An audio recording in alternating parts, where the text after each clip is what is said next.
What is going on, everybody? Welcome back to the channel. If you haven't already, first and foremost, hit the subscribe button, post notification bell. You'll know whenever I put out any new content. Y'all know the drill. This week, safe to say there has, been a shortage of news, I guess you can say. Or maybe not, however you look at it. It's been a roller coaster week for the Atlanta Falcons.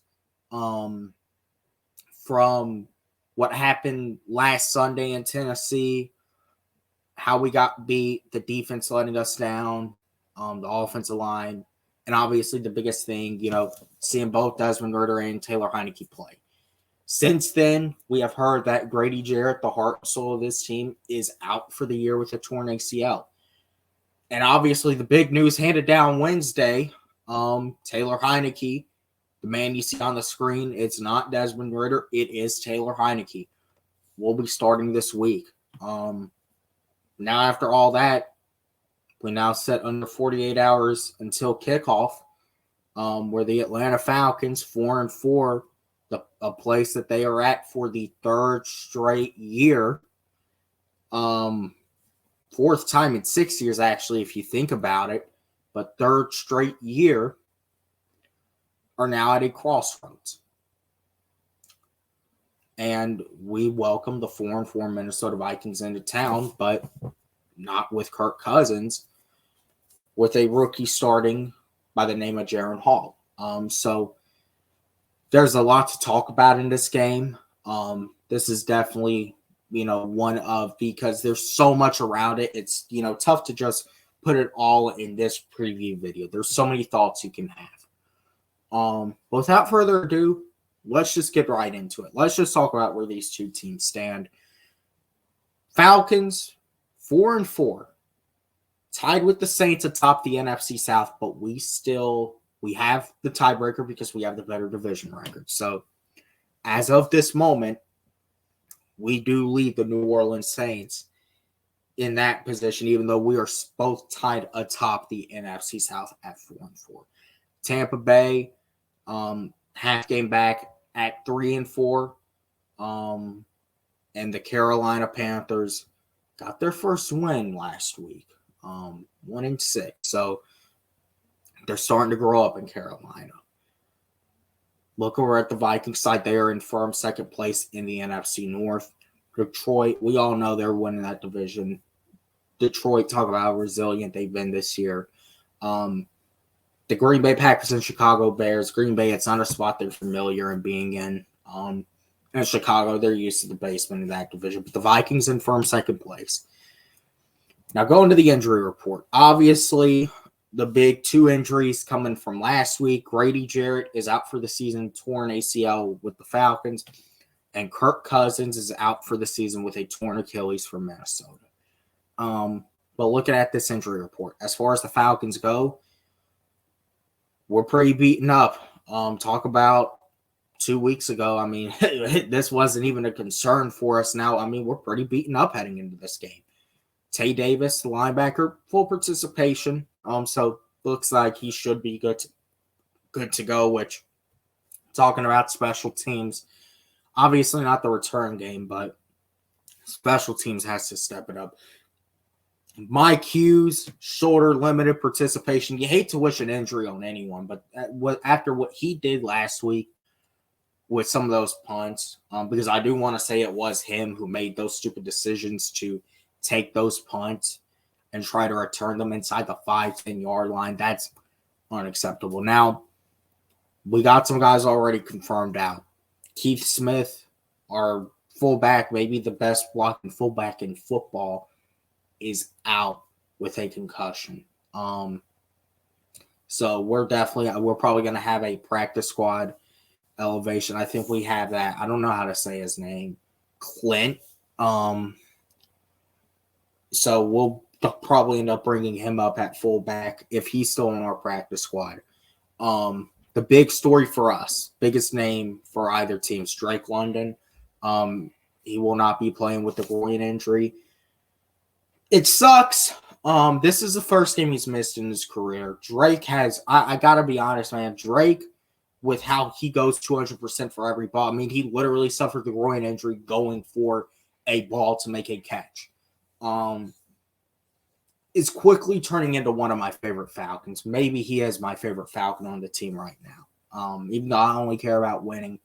Drake London with the fire he's shown and the growth you've definitely seen him make. It's tough for him to have to sit out this one, but we want him to rest up. We still got guys that, we can put in his position with all the flexibility we should be able to have at least on this offense. And DeMarco Hellum's out with the hamstring injury, going over to Minnesota side. Chris Reed and Jalen Naylor, foot and hamstring injury respectively, full participation, limited participation. Brandon Powell, I don't know if that name's familiar. He was on the Falcons kind of the final years of Matt Ryan back in 2020. He caught a few touchdowns for us. He's actually been a part of, even if you watch the Vikings games, they get him involved a good bit. Limited with shoulder injury. KJ Osborne, probably the biggest name on this list. Chest injury. Caleb Evans, corner with a neck injury. And Brian Asamoah, ankle injury. They were all limited. Did not practice. Dean Lowry with a groin injury. So, yeah, obviously some tough, names, particularly for Atlanta. You're going to have to be without Drake London, but that's the reality of it. It's next man up. Now, talking about this for a second, more about this quarterback match up. As far as Taylor Heinicke goes, I think we all know what the story has been. It's been one of the most unique stories. Even though he has now entered the season as starting quarterback, this is now going to be his 25th start throughout 3 seasons. He ought to just be a starting quarterback, you would think. And Taylor Heinicke, I think, we'll talk about it more in a second, but there's definitely some things that are different. Obviously, the biggest one is, the change. You're going to a new starting quarterback, Desmond Ridder. We'll talk about all that in a second. Making the change now. This is, your 4th quarterback in 3 seasons. But right now, we'll talk about it in a second, but, we're going to ride with Taylor Heinicke in this game. Now, Jaron Hall from Minnesota, rookie starting his first ever game. He got in when Kirk Cousins got injured last week. They have Josh Dobbs as the backup. So who knows? If it gets out of hand, you could see Josh Dobbs come in. I would probably anticipate you will see Josh Dobbs at some point this season with Minnesota. He's a rookie and probably a very proud moment for him and his family that he's getting an opportunity to start here. But he is a rookie. He didn't look all that impressive with Green Bay. He's coming into the bins on the road. Talk about the whirlwind it has been. First ever start for a rookie who probably, you don't even think is playing. Drafted probably as a career backup. So this definitely, I think, as a quarterback matchup, you look at it and say, it's definitely not the most shiny one. It's not going to be the most shiny game on television at all, even though these two teams, they're both at 500 midway through the season. The quarterback matchup really just diminishes a lot of that. But talking about what we really need to talk about, Desmond Ridder and Taylor Heinicke, what is the difference? Desmond Ridder, we have seen 8 games so far. We saw him 4 games at the end of last year. It's pretty safe to say that, and listen, there were times that Desmond showed promise. And could this be the end of Desmond Ridder as the starting quarterback for the Falcons? Maybe not. But right now, it is. It is on hold. Desmond Ridder, 6 interceptions so far this season, but all the fumbles is really what is the most frustrating thing about it. That, without a shadow of a doubt, the fumbles, I think, even more so than the interceptions, his ability to not protect the football in general. was we talk about a lot of variables that go into this thing. That I think was a very big variable. Taylor Heinicke is obviously a seasoned veteran. He's seen it all. I think Heinicke, his first team he played with was Minnesota. Back in like 2014. He's been, even though not a lot of people knew who Taylor Heinicke was until a few years ago in that playoff game that they played versus Tom Brady, he absolutely balled out in. Taylor Heinicke has been around. He's seen it all. He's a seasoned veteran. Heinicke is a gunslinger, some have called him, but he is definitely going to be a more seasoned passer. He has shown the ability to escape pressure, just like Ridder has at times, as you saw last week versus Tennessee, basically making the same play, two separate series. So right now, do I think you're going to see more of a polished quarterback? At times, yes, I do. I think for this game, the fact that there's not a lot of tape on Taylor Heinicke, it shows that, there is going to be a ability, that the Falcons are going to still try to move the ball downfield with their weapons, with a Kyle Pitts, Bijan Robinson, Tyler Algier. You could see get involved in the receiving game a little bit. Van Jefferson, even though he had that what the fuck drop at the end of the game versus Tennessee last week, that's another guy you could definitely see get involved Sunday. So I think Taylor Heinicke, he could definitely, I think he does open up this pass game more than Desmond Ridder, because Desmond Ridder, the growing pains, even though, yes, they do occur, they were affecting our ability in the pass game to be an efficient pass game. And then that affects the running game because, the only thing we're efficient at is running the football at times, So that's really the big thing to look at. Is does Heinicke, could he provide a spark? I think you saw it last week versus Tennessee. He did. I think that spark can definitely continue into this game. I will say this. I have been a Desmond Ridder supporter. I've wanted to see him do well. I still maybe hope, if he gets another opportunity, God forbid, Heinicke goes down or it just doesn't work out, or maybe even, next season, he can show the growth and develop into something. But right now, this is Taylor Heinicke's team.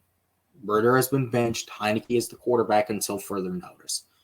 So I am going to want to see him do well, and I hope Taylor Heinicke can carve a story of his own finally, after being in Washington, and even though you knew he really was the guy, Washington not wanting to admit it outright, you definitely hope that Taylor Heinicke can finally kind of carve his own story of getting his own time and tenure as a starting quarterback for a team. I will say this. All I'm going to say, I think what Arthur Smith is kind of looking at, or maybe not even what he's looking at, but what I'm looking at, could this be a repeat of the 2019 Tennessee Titans? Is what I'm thinking of. Could this be it? Could this be a repeat of that situation? Who knows? But at the end of the day, Heinicke's our guy now, at least for now, and he's the guy who we're rolling with. Talking about it real quick, the defense against Jaren Hall. This is, I think, a big bounce-back opportunity for us. I think we got to bounce back, and I think we will. I think we're going to get to Jaren Hall. I'll talk about it more in a second. Minnesota does not have Justin Jefferson playing. Jordan Addison has been a very nice receiver, but this is, I think, a bounce-back opportunity for A.J. Terrell to finally get his head right, going up against a receiver who, yes, has been spectacular for a rookie, but I don't know if you can say has faced a corner. Jair Alexander's obviously a very good corner, but you didn't necessarily see Jordan Addison making plays like that last week, like he made at least versus the 49ers. So I definitely think that this is an opportunity for the defense, to bounce back overall, and you have to. So going into the keys of victory, number one, rattle Jaren Hall. The defense, we have been getting to the quarterback more the past few weeks. And I think that can continue here. Minnesota's O-line is not the best. Obviously, TJ Hawkinson, who you can probably honestly say is the most, reliable, is probably going to be at times Jaren Hall's, safety blanket, at least they hope. But you got to get to this guy here. I definitely think another 4 to 5 sacks could definitely be maintainable, maybe even 6. Grady not being there is big, but this is an opportunity, I think, for, a guy like David Onyemata to really step up, a Zach Harrison to step up, a Taquan Graham to step up. A lot of those guys that had been sitting behind, they had to step up.